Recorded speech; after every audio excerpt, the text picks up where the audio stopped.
ए हो बाबू के दादा काय वनुनी के दाई मोला अमर टापू धाम दिखा देते हो। लेना का होही त जी एदे मेला आवत है 18 तारीख दिसंबर में तोला घुमा के देखा के ला दे हम वो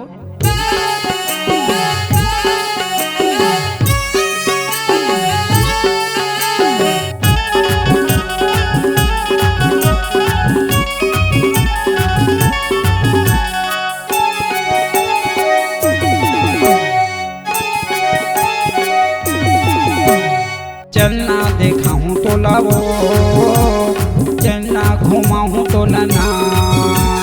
चलना दिखा दे बोलगा चलना घुमा दे बोलना गुरु के अमर टापू धामला बाबा के गिरजपुरी धामला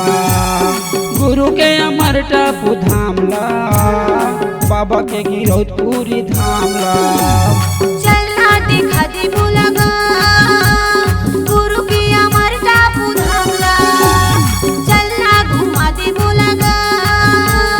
बाबा के गिरजपुरी धामला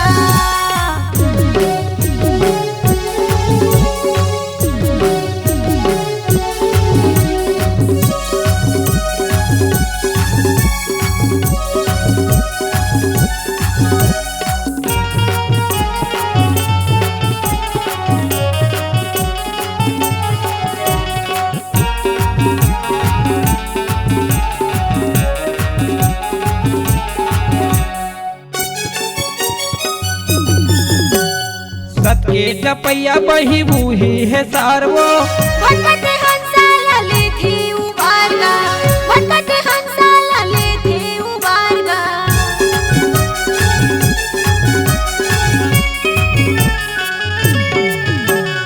सत के जपैया बही बूही है सारवो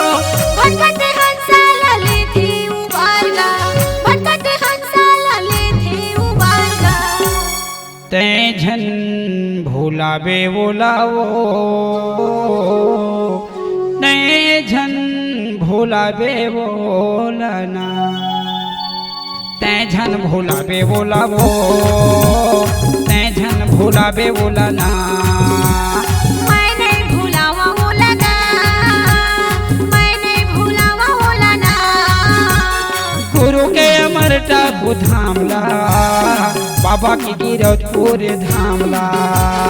गुरु के अमर टापू धामला बाबा के गिरजपुर धामला चलना देखाऊं तो लावो चलना घुमाऊं तो लना चलना घुमा दे बोलगा चलना दिखा दे बोलना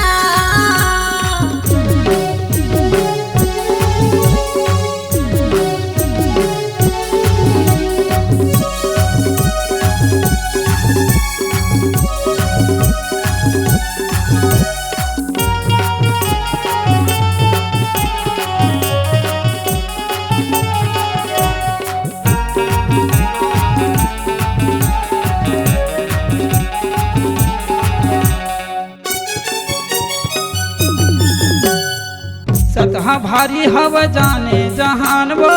दुनिया में छाई हवे सत्य परमान गा दुनिया में छाई हवे सत्य परमान गा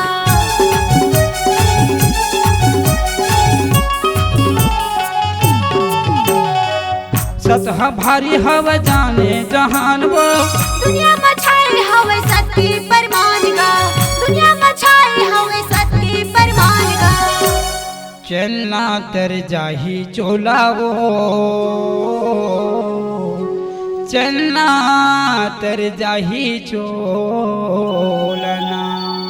चलना तर जाही चोलावो चलना तर जाही चोलना जाबू तर जाही चोलगा जाबू तर जाही चोलना गुरु के अमर टापू धामला बाबा के गिरजपुरी गाँवला गुरु के अमर टापू धामला बाबा के गिरजपुरी गाँवला चलना देखाऊं तो लावो चलना घुमाऊं तो लना चलना दिखा दे बोलगा चलना घुमा दे बोलना बाबा के गिरधपुर धामला, बाबा के गिरधपुर धामला, गुरु के अमर टापू धामला, गुरु के अमर टापू धामला। चलना देखा दे लगा गुरु की अमर टापू धामला। चलना देखाऊं तो लावो, चलना देखा दे लगा चलना देखाऊं तो लावो।